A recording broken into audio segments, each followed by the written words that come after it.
Hello again, friends. You will never guess what. I picked the wrong Mouse Bride story. Do you remember I told you there were several? Well, it turns out that Jan was looking for the Finnish fairy tale. Well, this is a mistake I must correct immediately. To be fair, Jan didn't know it was the Finnish tale either. After I did the last one, she told me the plot as she remembered it. With a little searching, I found it. So this week, I will read Jan's actual request. Funny thing is that this story is very much like a Slavic tale I have already read. I'm hoping that you can all tell me in the comments the story I'm referencing, but if you can't remember it, I will let you know at the very end of the story. So, without further ramblings, I read to you The Forest Bride, as retold by Parker Fillmore. There was once a farmer who had 3 sons.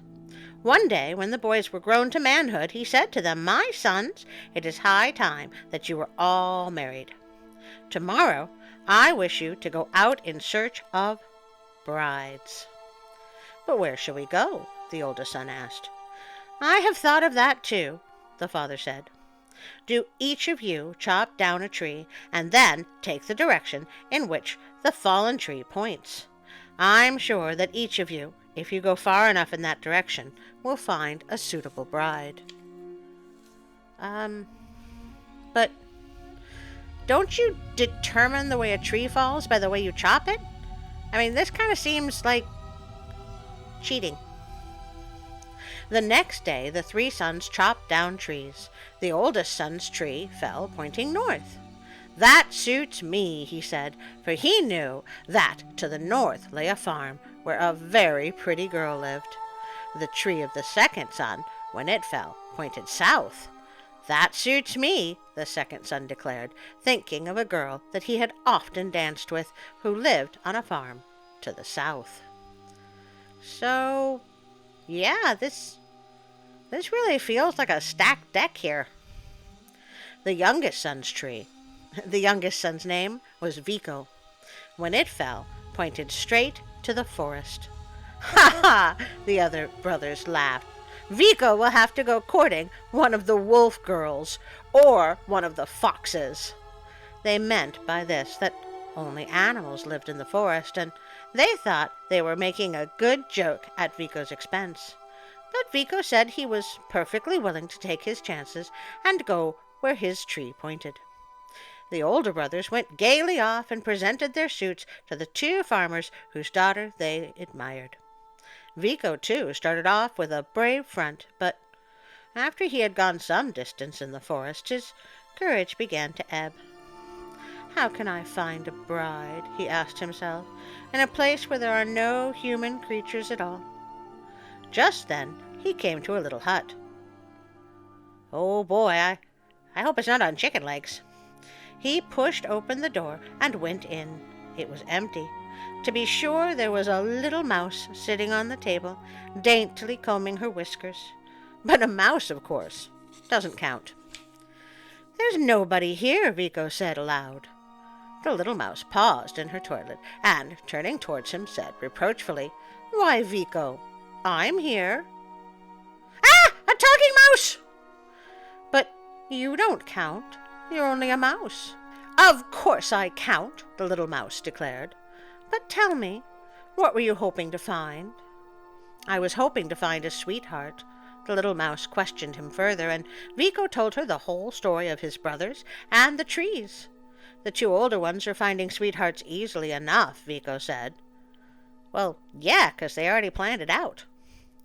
"But I don't see how I can, off here in the forest, and it will shame me to have to go home and confess that I alone have failed." "See here, Vico," the little mouse said. "Why don't you take me for your sweetheart?" Vico laughed heartily. "But you're only a mouse. Who ever heard of a man having a mouse for a sweetheart?" The mouse shook her little head solemnly. "Take my word for it, Vico. You could do much worse than to have me for a sweetheart. Even if I am only a mouse, I can love you and be true to you. She was a dear, dainty little mouse, and as she sat looking up at Vico with her little paws under her chin and her bright little eyes sparkling, Vico liked her more and more. "Aw, how disturbing!" Then she sang Vico a pretty little song, and the song cheered him so much that he forgot his disappointment at not finding a human sweetheart. And as he left her to go home, he said, "Very well, little mouse, I'll take you for my sweetheart."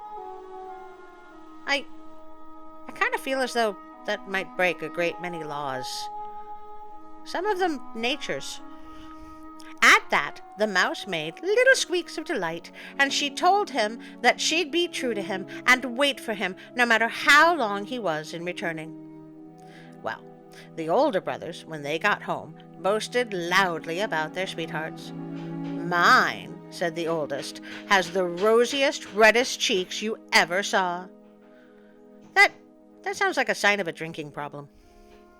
"And mine," the second announced, "has very long yellow hair." Vico said nothing. "What's the matter, Vico?" the older brothers asked him, laughing. "Has your sweetheart pretty pointed ears or sharp white teeth?" You see, they were still having their little joke about foxes and wolves. "You needn't laugh," Vico said. "I've found a sweetheart. She's a gentle, dainty little thing, gowned in velvet." "Gowned in velvet?" echoed the oldest brother with a frown. "Just like a princess?" the second brother sneered. "Yes," Vico repeated, "gowned in velvet like a princess. And when she sits up and sings to me, I'm perfectly happy." "Ha!" grunted the older brother, not at all pleased that Vico should have so grand a sweetheart. "Well," said the old farmer after a few days, "now I should like to know what those sweethearts of yours are able to do. Have them each bake me a loaf of bread so that I can see whether they're good housewives." "Well, that's just sexist." "Mine will be able to bake bread, I'm sure of that," the older brother declared boastfully. "So will mine," chorused the second brother. Vico was silent. "What about the princess?" they said with a laugh. "Do you think the princess can bake bread?" "I don't know," Vico answered truthfully. "I'll have to ask her." Oh, I like Vico, aside from the mouse fixation. Of course, he had no reason for supposing that the little mouse could bake bread, and by the time he reached the hut in the forest, he was feeling sad and discouraged. When he pushed open the door, he found the little mouse as before, seated on the table, daintily combing her whiskers. At the sight of Vico, she danced about with delight. "I'm so glad to see you," she squeaked. "I knew you would come back." Then, when she noticed that he was silent, she asked him what was the matter. Vico told her, "My father wants each of our sweethearts to bake him a loaf of bread. If I come home without a loaf, my brothers will laugh at me." "You won't have to go home without a loaf," the little mouse said. "I can bake bread." Vico was much surprised at this. "I never heard of a mouse that could bake bread." "Well, I can," the little mouse insisted. With that, she began ringing a small silver bell. Tinkle, tinkle, tinkle. Instantly there was the sound of hurrying footsteps, tiny, scratchy footsteps, and hundreds of mice came running into the hut. "Ah! It's an ambush!" The little Princess Mouse, sitting up very straight and dignified, said to each of them, "Each of you go fetch me a grain of the finest wheat." All the mice scampered quickly away and soon returned one by one, each carrying a grain of the finest wheat. "All right, friends, get comfortable. This might take a while." After that, it was no trick at all for the Princess Mouse to bake a beautiful loaf of wheaten bread. What is wheaten bread? Google? Wheaten can refer to anything related to wheat, including wheat flour and wheat grain. Wheaten bread, a type of Irish soda bread, using the whole wheat grains. Oh, thank you, Wikipedia. The next day, the three brothers presented their father the loaves of their sweetheart's baking. The oldest one had a loaf of rye bread. Very good, the farmer said. For hard-working people like us, rye bread is good. The loaf the second son had was made of barley. Barley bread is also good, the farmer said. But when Vico presented his loaf of beautiful wheaten bread, his father cried out, "What? White bread? Ah, Vico now must have a sweetheart of wealth." Of course, the older brothers sneered. Did he tell us she was a princess? Say, Vico, when a princess wants fine white flour, how does she get it? Vico answered simply. She rings a little silver bell, and when her servants come in, she tells them to bring her grains of the finest wheat. At this, the older brothers nearly exploded with envy, until their father had to reprove them. There, there, he said. Don't grudge the boy his good luck. Each girl has baked the loaf she knows how to make, and each in her own way will probably make a good wife. But before you bring them home to me, I want one further test of their skill in housewifery. Let them each send me a sample of their weaving. The older brothers were delighted at this, for they knew that their sweethearts were skillful weavers. We'll see how her ladyship fares this time, they said, sure in their hearts that Vico's sweetheart, whoever she was, would not put them to shame with her weaving. Vico, too, had serious doubts of the little mouse's ability at the loom. I don't know if she can weave, but the thought of a mouse on a loom is making me giggle. Whoever heard of a mouse that could weave, he said to himself, as he pushed open the door of the forest hut. Oh, there you are at last, the little mouse squeaked joyfully. She reached out her little paws in welcome, and then, in her excitement, she began dancing about on the table. Are you really glad to see me, little mouse? Vico asked. Indeed I am, the mouse declared. Am I not your sweetheart? I've been waiting for you, and waiting, just wishing that you would return. Does your father want something more this time, Vico? Yes, and it's something I'm afraid you can't give me, little mouse. Perhaps I can. Tell me what it is. It's a sample of your weaving. I don't believe you can weave. I never heard of a mouse that could weave. Tut, tut, said the mouse. Of course I can weave. It would be a strange thing if Vico's sweetheart couldn't weave. She rang the little silver bell. Tinkle, tinkle, tinkle. And instantly there was the faint scratch, scratch, scratch of 100 little feet as mice came running in from all directions and sat up on their little hunches, waiting their princess's orders. Go, each of you, she said, and get me a fiber of flax, the finest there is. The mice went scurrying off and soon began returning one by one, each bringing a fiber of flax. It must be nice to command a mouse army. When they had spun the flax and carded it, the little mouse wove a beautiful piece of fine linen. It was so sheer that she was able, when she folded it, to put it into an empty nutshell. Here, Vico, she said, here in this little box is a sample of my weaving. I hope your father will like it. Vico, when he got home, felt almost embarrassed, for he was sure that his sweetheart's weaving would shame his brothers. So, at first, he kept the nutshell hidden in his pocket. The sweetheart of the oldest brother had sent, as a sample of her weaving, a square of coarse cotton. Not very fine, the farmer said, but good enough. The second brother's sample was a square of cotton and linen mixed. A little better, said the farmer, and, nodding his head, then he turned to Vico. And you, Vico, has your sweetheart not given you a sample of her weaving?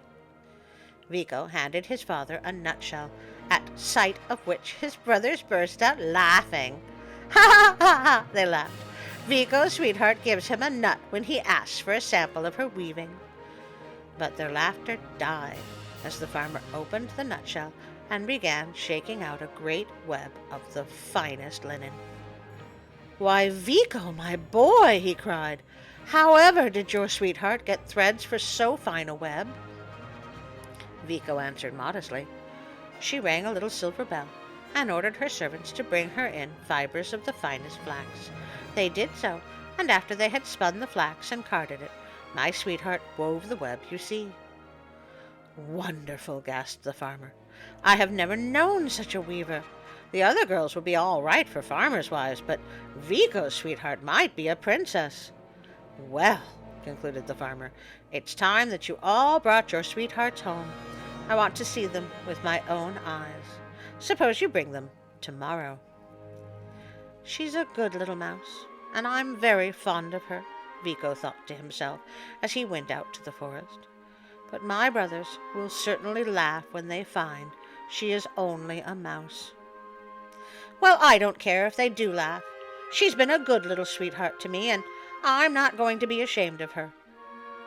"Good for you, Vico. Stand by your mouse." So, when he got to the hut, he told the little mouse at once that his father wanted to see her. The little mouse was greatly excited. "I must go in proper style," she said. She rang the little silver bell and ordered her coach and 5. The coach, when it came, turned out to be an empty nutshell, and the 5 prancing steeds that were drawing it were 5 black mice. The little mouse seated herself in the coach, with a coachman mouse on the box in front of her, and a footman mouse on the box behind her. "Oh, how my brothers will laugh," thought Vico. But he didn't laugh. He walked beside the coach and told the little mouse not to be frightened, that he would take good care of her. His father, he told her, was a gentle old man and would be kind to her. When they left the forest, they came to a river, which was spanned by a footbridge. Just as Vico and the nutshell coach had reached the middle of the bridge, a man met them coming from the opposite direction. "Mercy me!" the man exclaimed, as he caught sight of the strange little coach that was rolling along beside Vico. "What's that?" He stooped down and looked, and then, with a loud laugh, he put out his foot and pushed the coach, the little mouse, her servants, and the 5 prancing steeds, all off the bridge and into the water below. "Oh, help! Police! Murder! What have you done? What have you done?" Vico cried. "You've drowned my poor little sweetheart." The man, thinking Vico was crazy, hurried away. Vico, with tears in his eyes, looked down into the water. "You poor little mouse," he said. "How sorry I am that you are drowned. You were a faithful, loving sweetheart, and now that you are gone, I know how much I loved you." Vico, sweetie, mice can swim." As he spoke, he saw a beautiful coach of gold drawn by 5 glossy horses go up on the far bank of the river. A coachman in gold lace held the reins, and a footman in a pointed cap sat up stiffly behind. The most beautiful girl in the world was seated in the coach. Her skin was as red as a berry and as white as snow. Her long golden hair gleamed with jewels, and she was dressed in pearly velvet. She beckoned to Vico, and when he came close, she said, "Won't you come sit beside me?" "Me? Me?" Vico stammered, too dazed to think. The beautiful creature smiled. "You were not ashamed to have me for a sweetheart when I was a mouse," she said. "And surely, now that I am a princess again, you won't desert me." "A mouse!" Vico gasped. "Were you the little mouse?" Think, McFly, think! "Good boy, Vico. Put 2 and 2 together." The princess nodded.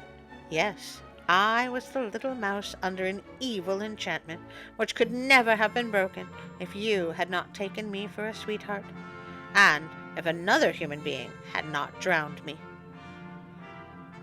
That is an oddly specific curse. Now the enchantment is broken forever, So come, we will go to your father, and after he has given us his blessing, we will get married and go home to my kingdom." And that's exactly what they did. They drove at once to the farmer's house, and when Vico's father and his brothers sweethearts saw the princess coach stopping at their gate, they all came out bowing and scraping to see what such grand folk could want of them. "Father," Vico cried, "don't you know me?" The farmer stopped bowing long enough to look up. "Why, bless my soul," he cried, "it's our Vico!" "Yes, father, I'm Vico, and this is the princess that I'm going to marry." "A princess, did you say, Vico? Mercy me! Where did my boy find a princess?" "Out in the forest, where my tree pointed." "Well, well, well," the farmer said, "where your tree pointed. I've always heard that was a good way to find a bride." The older brothers shook their heads gloomily and muttered, "Just our luck. If only our trees had pointed to the forest, we too should have found princesses instead of plain country wenches." But they were wrong. It wasn't because his tree pointed to the forest that Vico got the princess. It was because he was so simple and good that he was kind even to a little mouse. Well, after they had got the farmer's blessing, they rode home to the princess's kingdom and were married, and there they were happy as they should have been, for they were good and true to each other, and they loved each other dearly. "Oh, Jan, that is a darling little story." I mean, a bit odd, but no worse than the White Cat or the Frog Princess. Which, by the way, was the story I mentioned back at the start. A very similar story indeed. The best thing about requests is I find stories I didn't even know existed, and that makes me so very happy. If you have a request, please let me know. I love requests. Most of the time. I guess it's been a while, so HW, any more Hans Christian Andersen I should read? Oh, I may regret asking that. Well, now we come to the time where I ask you to like, share, and subscribe. I really want my tiny channel to grow. We are now at 144 subscribers, which is wonderful. But a nice even 150 would be pretty cool too. If you would like to know when I put out my videos, just click on the notification bell and change the settings to all. I try to put out a video every Sunday, and if you don't like the Sunday story, we have almost 90 other stories you can choose from. I would like to thank Pixabay.com for all the sounds and images provided by their amazing contributors.